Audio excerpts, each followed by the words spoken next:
Hi, my name is Matthew Faulkner, and I'm here to discuss the dangers of social media when you have a family law case. We'll be discussing this today with Jeremy Swanson, who's a family law attorney here in Bakersfield. He's going to talk to us about what kind of things to avoid. Now, just as a quick introduction, everybody's using social media now. We're using Facebook and we're using Instagram and we're using all these things to stay in touch and to with our business and our family and our friends. But that can have an effect on when you have a family law case. And so, Jeremy, I'd just like to start off with, how does something like that get into evidence? Social media has become a prime source of evidence in family law cases. And anything that you post in just about any social media format can be brought into a court case. So we're talking about making posts to Facebook and Instagram and social media like that? Yes, it can be Facebook, Twitter are very common. Instagram has become a major source of pictures for trials. Even things such as Snapchat, where you think that the post is immediately gone, can be recorded and then brought in video format. What are the more dangerous posts that people can make on social media? You want to be careful about presenting a side of yourself that isn't really true. Some events tend to get posted more than others. So for instance, if you're out partying, having some drinks with friends, that's the kind of thing that gets posted a lot. That can create an image that you're a partier or that you have a substance abuse problem if that's all that you post about.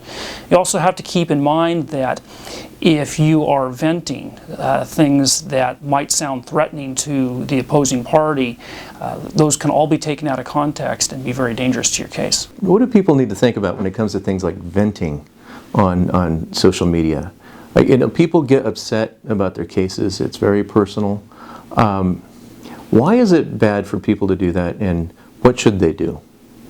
The posts where you vent about your case can have some really negative effects in that you're letting your raw emotions out. And it's a public forum. It's not really appropriate for that. You may feel like you're talking to your closest friends, but that's not really true on social media. So if you need to vent, family members, friends, in person, much better idea. Many people think that because they have their privacy settings to fairly strict controls, they think that their inner circle is close enough that that won't get out. My experience is that there's always someone who's still friends with your ex that you might not know about. And so things that you think are completely private can often show up in the courtroom and be embarrassing and damaging to your case. Can you talk to me a little bit about how a post can be taken out of context in court?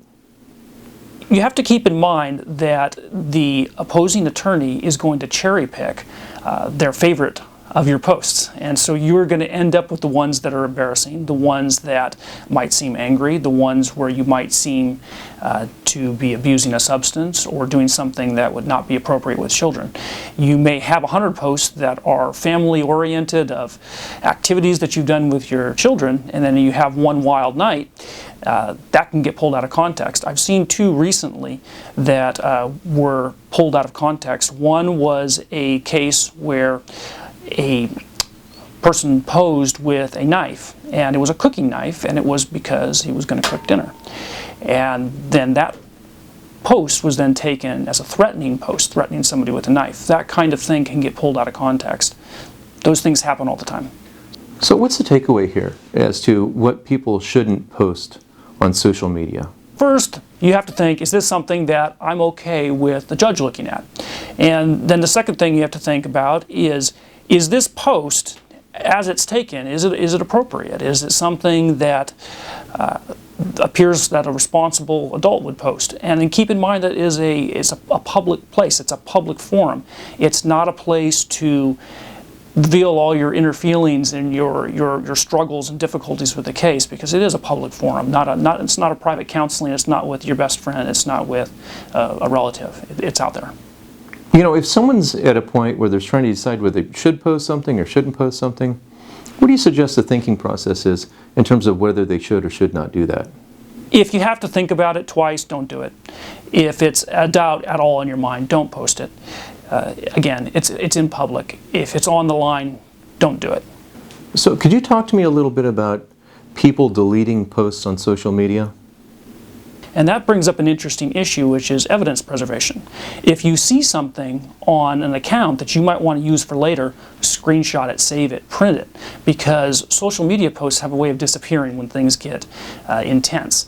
And one of the more powerful ways of presenting the evidence is how the account looked before somebody came in and deleted posts and sanitized them and tried to make themselves look better to the judge. Sometimes the evidence destruction can be worse than the post itself.